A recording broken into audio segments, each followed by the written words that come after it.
I ended up to do bike races because my father also ride a lot of the bike. Later, I went to university in Aachen to start medical engineering. And still at the weekends, I went to Belgium, Holland, Germany around to do the races. I was not the best cyclist, so I was in a medium, and I was thinking, how could I train better to improve my performance? And being on the study as an engineer, I was thinking, okay, what describes your performance? Is it your heart rate? Is it how fast you can ride?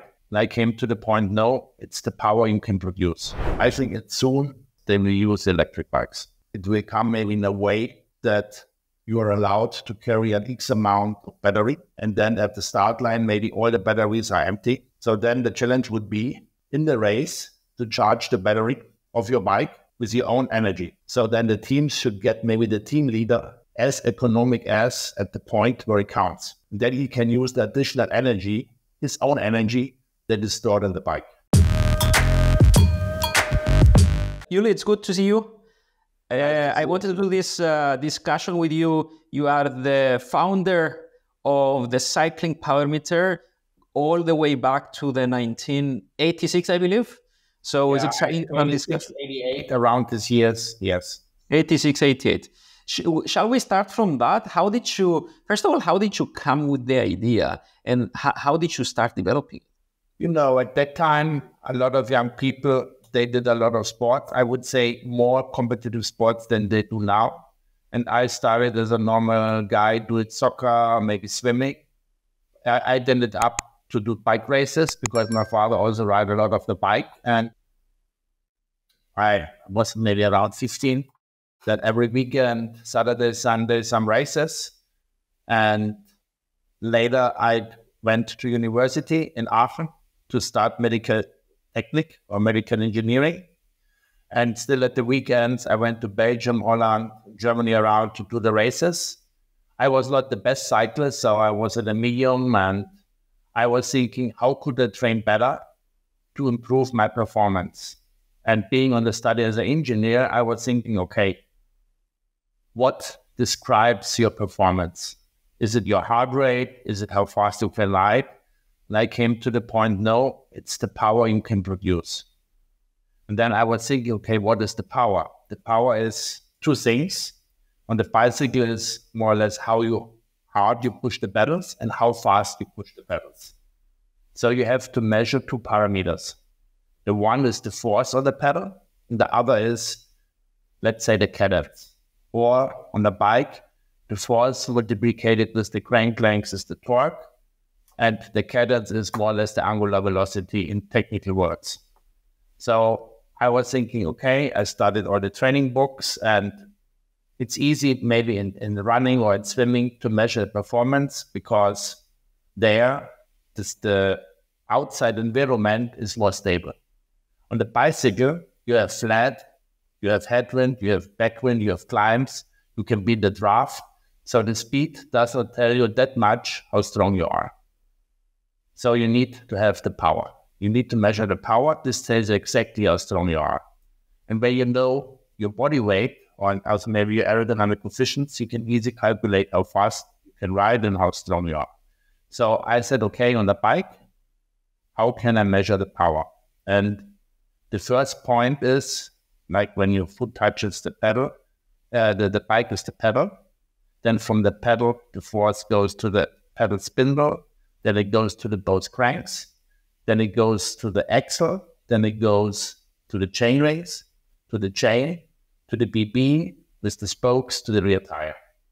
So there's a long chain where the force or the power goes on the road. At that time, I was thinking, okay, it's easiest maybe put some strain gauges on the cranks, measure the bending of the cranks, and then see how good you are. But when you look back in the 80s, it was not easy. There was ANT, Bluetooth, this all was not existent. Even not a bike computer was existent. So I said, okay, the cranks, you need to dismount, is difficult. I did on the cranks, did also on the pedals. And then I was thinking there need to be a better point. Then the first point on the bike, where all the forces come together, is the piece that's between the pedal spindle and the chain rings. It's called now spider. So I said, okay, I need to measure the power in the spider, because there, left and right leg is already added, and I measure there only what goes to the chain, because all the not wanted forces do not exist there. Like you can stand on the pedal, you have no force on the chain. As long as you start a power, then you get force on the chain. So I start creating devices, putting strain gauge on the so-called spider. And so, okay, then I had a problem. How can I transmit the data? Because you had not yet at that time Bluetooth or ANT. So we developed our own protocol. More or less, this was with a coil. This was a similar system also what Polar used at the first heart rate monitors. Like you have a coil that transmits data to a receiver on the frame. We did this, I think, more than 20 years for our power meters. So I developed a way to transmit the data from the spider to the frame. And then also a little bike computer that was able to show and store the data with a software. At that time was MS-DOS, Windows was not existent, to see the data on a computer. So racing on the weekend, going there with a big computer on the handlebar that was the size of, let's say at that time, of a Game Boy, the other cyclists were laughing, what does he have there? Who needs a bicycle computer? Then one race, I ran in a pothole, the computer fell off the handlebar, I stopped in the race, picked the pieces up, put it back in the jersey, went back in the race, and the other was laughing, he picked up his bike computer, but no one needs. So anyway, but being on the weekend at races, I was able to see or meet also very good guys. They were in a national team, and I spoke with the coach of that region in Germany. Well, he asked me too, this could be interesting for our cyclists to use on the track, to use on the velodrome. So this is the way then I got in touch with, at that time, the best cyclist. And then also it was time for me to go to military. At that time, it was mandatory. Every guy in Germany had to do a 1.5 year military. And I was able to go in the sports company, working with athletes, using my instrument to prove their performance. And so then right away, I was able to work with the best German athletes. They trained for Olympic Games. I think the first Olympic Games there was in Barcelona. This was maybe 92 or something. At the first World Championship, they used this was in Japan, in Mebashi. But at that time, also was still existed East Germany. So we had East and West Germany. This was before the reunion. So also for the East German guys, they used this on the road in the 100-kilometer team time trial. But then the first World Championship was 91. This was in Stuttgart. There was both nations together, so only one national team. So I started working with the national teams, with the German national team mainly, till the Olympic Games in Atlanta. But at the same time, I started also working because when you go to the events, when you go in the training camps, you see the other nations. I met the guy, the US national coach. His name was Chris Carmichael. He later was the coach of Armstrong. So he said, Ulrich, this would be good. We have the next Olympic Games in Atlanta. Would be good to help the mountain bikers. So at the same time, I worked a little bit with the US mountain bikers. At that time, the US mountain bike coach was Dean Coolidge. And they used this for mountain biking at the pre-Olympic races in Atlanta. And so I had very quick access to very good athletes. At the same time, also my journalist to Greg LeMond, who was the first best cyclist, the Tour de France winner, who tried the system. He also did 1 year the Giro d'Italia, Milan San Remo with this equipment. And so I got, it was then for the best who were smart, they used it.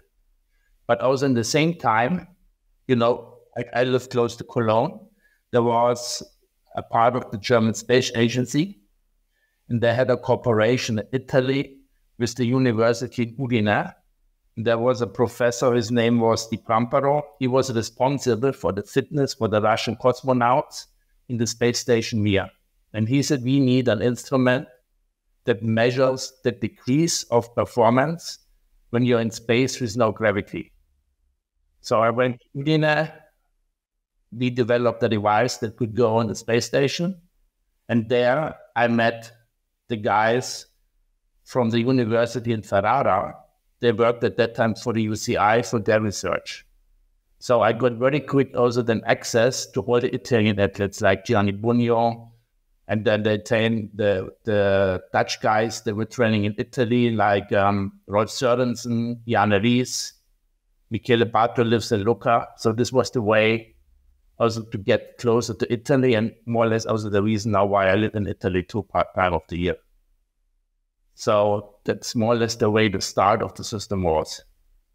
And then when you go back at the quantity, was not that much, but it was only built for national teams and professionals. And at that time, they bought. So a professional like Rolf Sørensen bought his SIM and used this sometimes for 10 years for the whole career. Maybe he bought 2 systems and he put it from one bike to the next bike to the next bike to the next bike.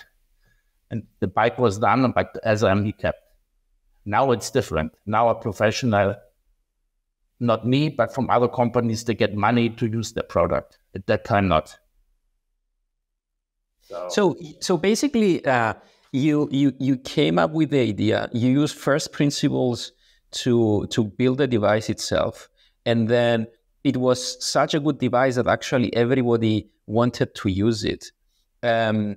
What I'm wondering is, first of all, like, how did you approach it from a business perspective? Like, as in, did people and did the athletes pay you enough for those sensors, or did you have to do something else at the same time? So at the start, I did everything alone. Later, I got other people who helped me to design a computer. I'm not the best guy making a computer. I'm good in mechanic, like develop strain gauges, develop the mechanic devices, and then also guys who developed the software to evaluate the data. But the price of the system, I think the first system I already put up for maybe 5,000 or 6,000 German marks, what is right now around 3,000 euro. So I know it cannot be cheap because I know the amount of work and what this all costs. And I know, okay, I need to have a certain price to survive. And I made in the first years maybe 200 systems a year. And they all hand-built by me. And I delivered to the athletes, and the quality was good. So a system I built, they were able to use 4 or 5 years. So it was not finished after 1 year or 2 years. So, and then people want 2 and they paid. There was not a discussion about this. It was for them like a tool. Like you are, let's say, a good cook, you buy the best knives or something, or you're a designer, you want a good computer and you buy your computer to do good work. And that time, this was the method, not of all professionals, but with the professionals I worked with. They gave me the money and they bought. It was not also the national teams they bought because they wanted to win medals at the Olympics and they need good tools. So this was not a problem. It got later a problem because also I was able to get a patent for this. I think it expired 2008 because from that point the patent expired because it was based power meter for a crank drive. A lot of others start copying. And then the market got flooded with more or less copies, but then also with power meters. They should not use the name power meter. And now I think if you make a market research, maybe you find 20 different power meters on the market. And I do not know if they all make really good business and can survive because some are already disappeared. Like if you look at PowerTap, where are they? Look at Pioneer, where is Pioneer? Hegomo. So I don't know. We have to see where it goes. Longevity of a business is a very different question in a very competitive environment, I guess. If you think back, you mentioned that you're using I believe MS-DOS. The interesting part to hear about is how did the bike computers change over time? Like, did at the beginning you have to, like, the user had to connect their PC, see all the data there, and it was very early stages of computers as well. And then how did this change? How did the product adapt based on that change of computers? At the first, there was only SRM as a bike computer. There was no other. So you had the SRM power meter and the SRM bike computer.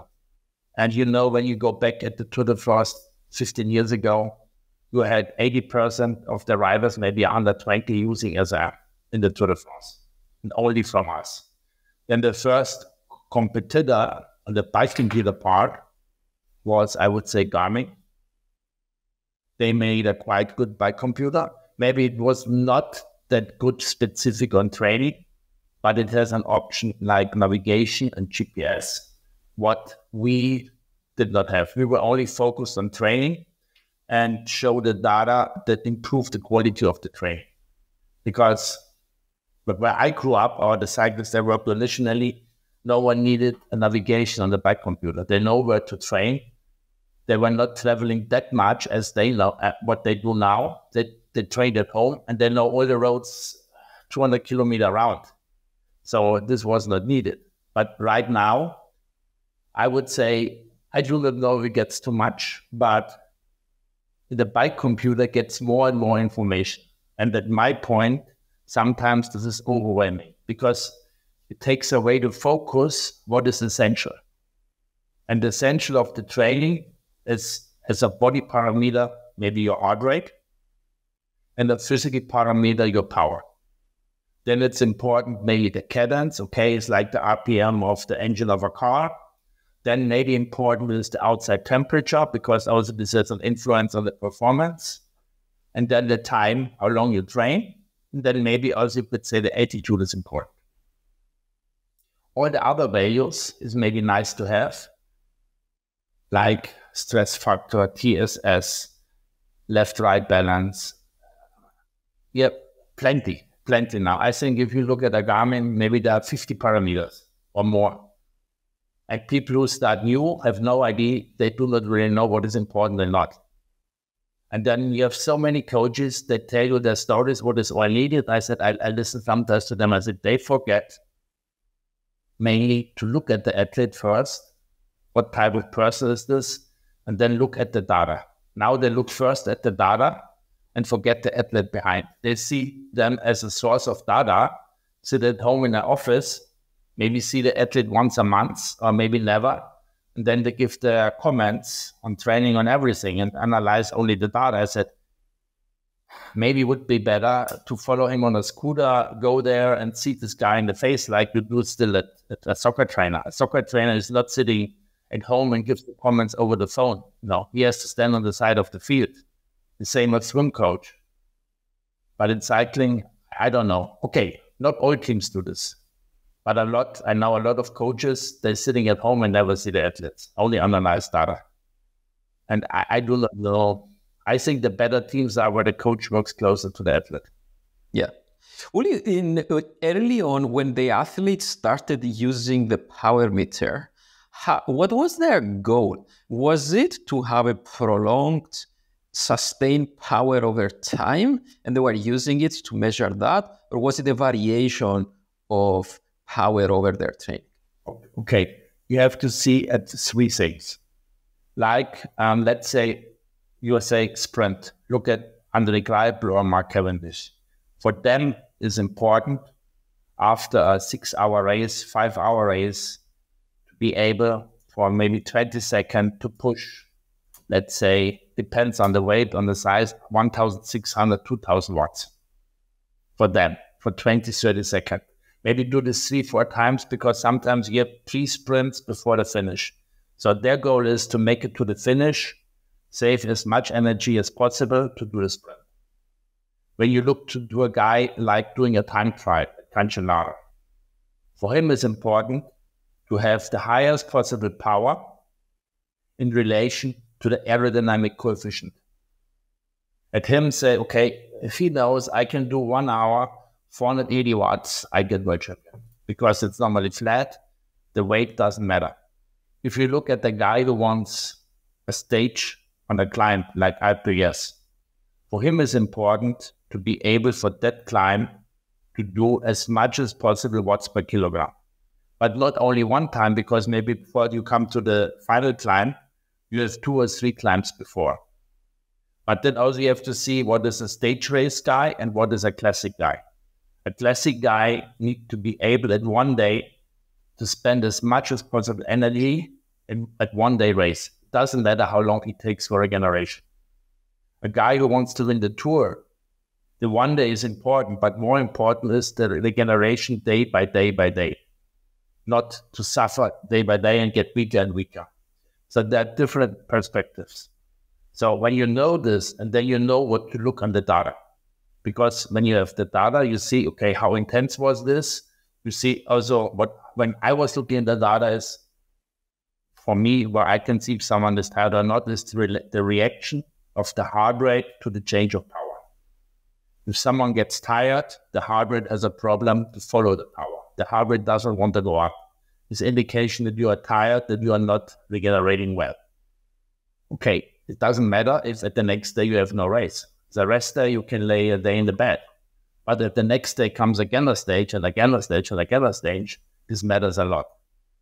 And then also knowing this for the training, you can look at this and can work on this to improve these parameters. Okay, you need maybe a smart coach who knows to look at this, but you can get the data out of this amount of data, what is important for this type of cyclist. It's not that difficult if you know what to look for, you know? Yeah, absolutely. And then, Uli, you mentioned that you were creating about 200 devices per year, but then... At the start, yes. At the start, yes. So then how did you transition? How did you build the team to manufacture much more over time? Okay. Later we were able, let's say Cannondale, they wanted to sell a bike equipped with a power meter. So we start making power meters for a bike, and people who order the Cannondale bike can order this right away with a power meter. Track, because this came because the Cannondale teams, they had power meter in the team. Like it was the first one, Seiko Cannondale, and then later Liquid Gas, they had Cannondale. And then it was with Trek was the same. We were on Trek Project 1. So Trek wanted to sell bikes with a power meter. So then SRAM said, we need a power meter too. So we start making power meters for SRAM. So we built power meters for them. They put on their crank and were selling. So this ramped up the production. Now it's different because SRAM now makes their own power meter, the Quark. And then I think Shimano has their own power meter. Then a lot of have their own power meter. Maybe it's good or not good, but it's different. Yeah. But at that point, we made the power meters for all the others. So these companies came to you in order for them to add the power meter there. But from your team, where were you manufacturing at the time? Did you outsource? At that time, we made everything in Germany. But we also assembled, let's say, all the power meters for SRAM, they got assembled in Colorado. We have an office there. There worked at that time around 20 people, and they were assembling all the parts for the US market. And the Spider was also produced in Colorado. So the whole thing was built there. Okay. And now, how did you approach that? Did you fly to the US? Did you build a team by yourself, or how did you? I had, for the start, distributors. But then at one point, the distributors do not want to do the service. Because after 2-3 years, the customers come and said, I need a battery change. I need new chain links. I want a new calibration. And they told the customers, ship to Germany. And I told to the distributor, I didn't want to say the name, hey, maybe it's time you hire a mechanic, teach him to do this. And he said, no, if I hire a mechanic and teach him and invest into him, then he goes to the next company that pays him 1 cent more. He didn't want to do. I said, okay, I will lose all the US market when I do not start to offer service there, because you cannot tell the people send over the ocean to Europe. So I went there and had to decide what to do. So I made a road trip, started in Seattle, San Francisco, down to San Diego, then to, I said I was in Phoenix, Durango, Colorado Springs, Denver, and then also at the East Coast, and from New York down to Savannah. And then I said, okay, I will spend time before in Colorado Springs, working with USA Cycling for the Olympics. And also the German Federation went there several times for altitude training. So I know people there, and knowing people there helps a lot to start a business. So working with USA Cycling, I know the CEO of USA Cycling, I know the coaches. I said, hey, I think it's a nice place. It's not as expensive as Boulder.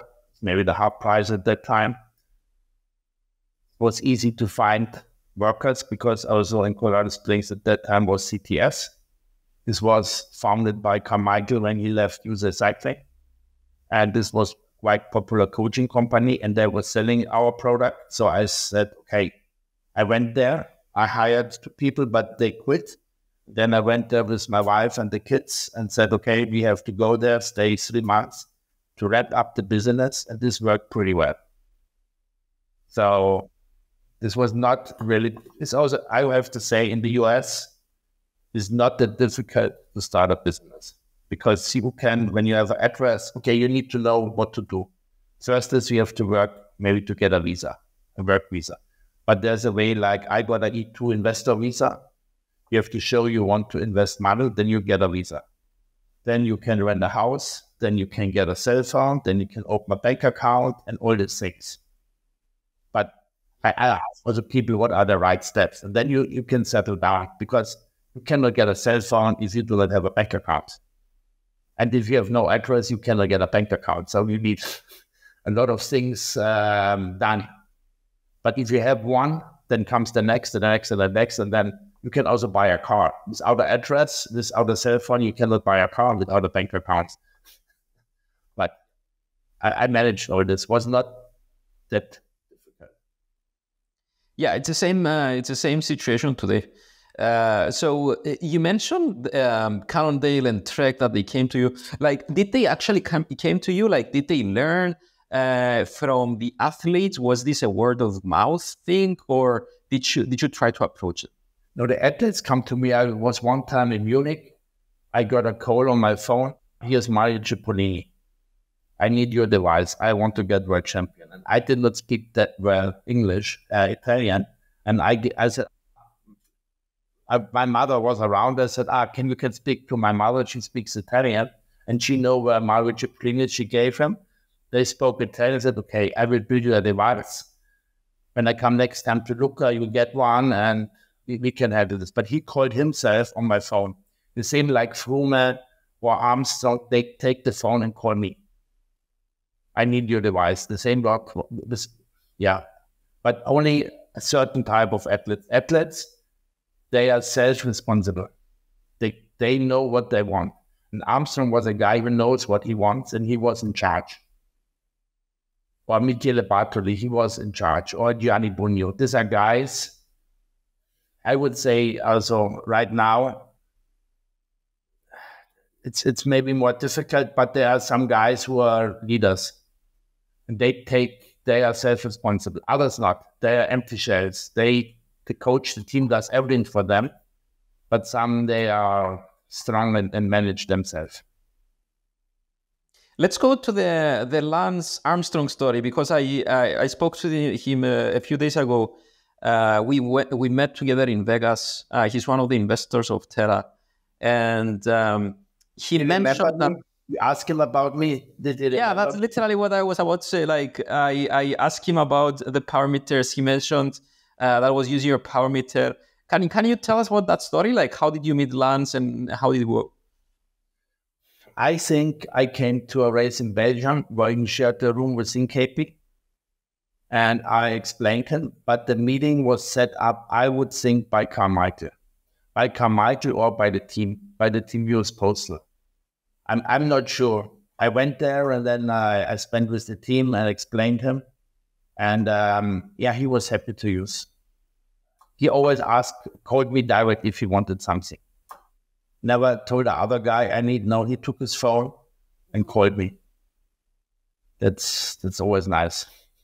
And do you know how he used it over time? Like, how was he training with? He was not really interested to download the data, analyze. He was looking on the bike computer and then knowing what he was doing. When he was doing intervals at the clients, he was looking on the computer, okay, I push the watch I want.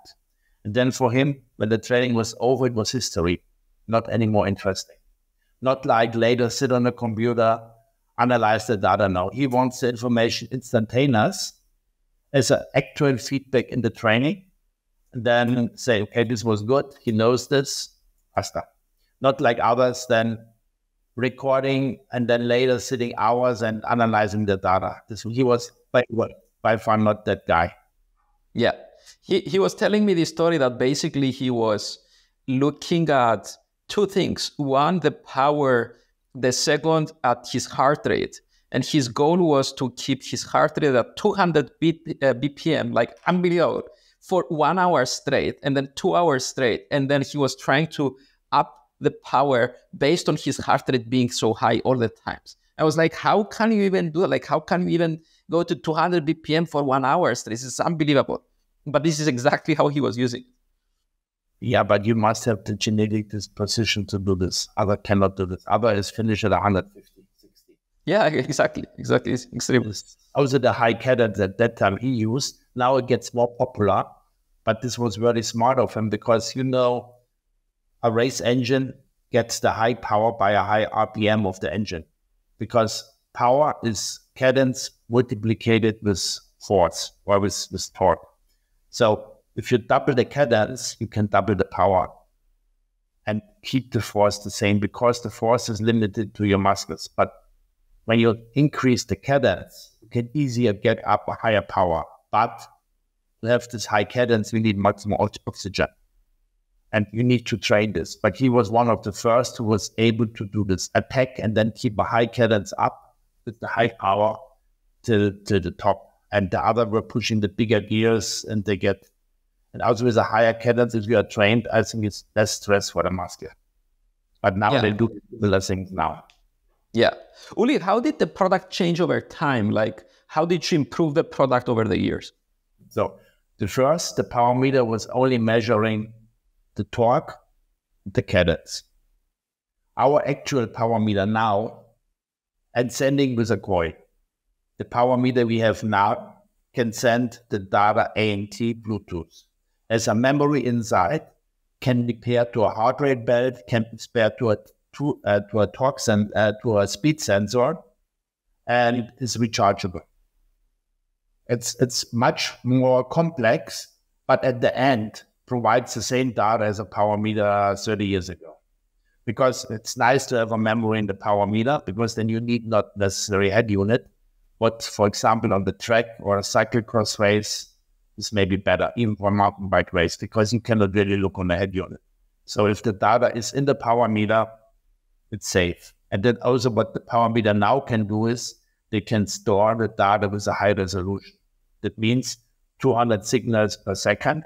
That means you can analyze the stroke even after the training and see how you were pedaling, how over the time you get tired, what has changed in the pedal stroke. This you can do now, but the most people use the power meter as a daily instrument simply to record the power and cadence, and not the same way as they did it 30 years ago, not more. And only a few use all the options, the possibilities the power meter is able to do. And also what is different now, we have a very high variety of power meters. Let's say I made special power meters for Ineos. There are two guys who are allowed to use it, Pickford and Paulina. They can use our power meters and they're very happy. Then we make, this is a mountain bike power meter.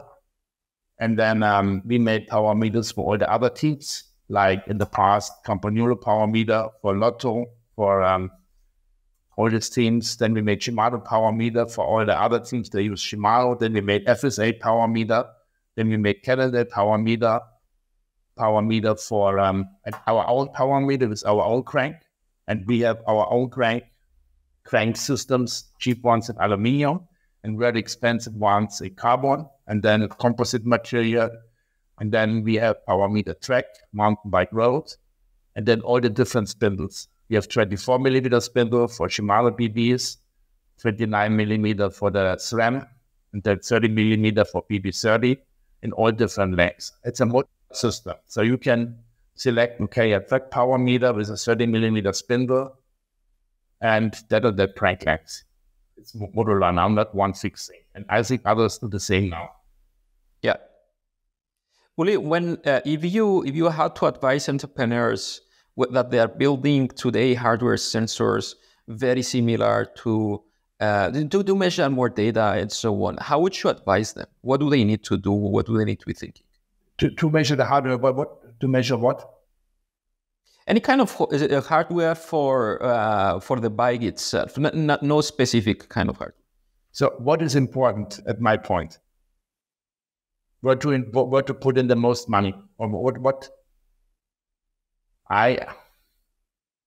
for me personally, I would say you do not need the electric shifting. This is something that makes it more difficult. You have to worry about more and more battery charging. Other people would say, no, it's so nice, you need not a force, it's so easy. I said, okay, but if the battery of the shifting is empty, you cannot ride the bike. If the battery of the bike computer is empty, you can still ride your bike. So then I think what is a nice thing now, that you have tires with a bigger diameter. Like when I was racing, the guy said 19 millimeter is the best. Then you get up to 23 millimeter, 25, 28. And now sometimes they have 30 millimeter tires. They're almost the double size as 30 years ago. Then the wheels, they get much better. Composite wheels, very strong. In the frames, the main difference is they get more aerodynamic. You get all the cables in the frame, but that makes the service more difficult, but everything looks clean. But I think for a daily ride, and if you do not care about aerodynamics, maybe it's better to have a bike where you have easy access to all the things, like outside, easier maintaining. Then the disc brakes. A lot of guys says it's so nice, and others says that the displays need to be forbidden because they are too aggressive. If you're riding behind a guy with a disc brake and he touches, you have no reaction time. It's so quick that you will crash right away in the wheel. And then on bad weather, it's much more difficult to put the right dose, not to block the wheels. Because with a rim brake and you do a descent in poor rain, there comes a corner, you know, okay, it's maybe now to start braking to get the rim clean, to have the right brake force at the curve. But with a disc brake, you hit just before. And if you have not the right sensitivity, you're on the ground. This is what professionals tell me, that the safety got less with the disc brakes when you ride in the group, not alone in the group, because it's more difficult to control. Awesome. And then for the last question, I wanted to ask you, what do you think is the future of the space within the next 5 years and 10 years? What do we expect? I think not now. I think it's soon. It will come that also at the Tour de France and at others, they will use electric bikes. And I think it will come maybe in a way that you are allowed to carry an X amount of battery. And then at the start line, maybe all the batteries are empty or fully, all should have the same. And then you are allowed to have a motor. I do not know if it will be limited with a certain torque, because this depends then on the weight of the cyclist, or of if they say, we don't care about the strength of the motor, anything, it needs to be only the energy you can store in the bike. And then I also do not know if they say this depends also on your weight, how heavy you are or not, or they give everything open and only it's the rule at the start, everything needs to be empty. We don't worry how much you have, but no energy should be stored on the bike. So then the challenge would be in the race to charge the battery of your bike with your own energy, because there's no energy at the start. So then the teams should get maybe the team leader as economic as at the point where it counts. Then he can use the additional energy, his own energy that is stored in the bike for whatever he wants to do. Many you have similar things already in Formula One, where you have a boost mode and others. I think because I think the electric industry, electric bikes will want this to push this. This is what I think. But to make the regulation is maybe difficult.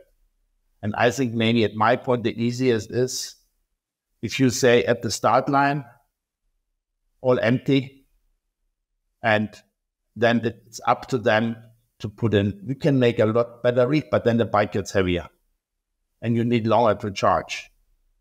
So it's up to you. So this would give a lot of freedom for the engineering. And then the helpers need to get the guy in the draft that he always puts a little energy in his battery, that at the final climb, the battery is maybe full. Then you would see they go up with IPS with 50 kilometers an hour. Yeah. And the sparks will come out of the sprockets. I think maybe it would be interesting for the spectators too. Yeah, that would be super interesting. Excellent. Uli, thanks so much. It's been a great discussion. Thanks so much for this. I thank you for the time and enjoy the weekend in San Francisco.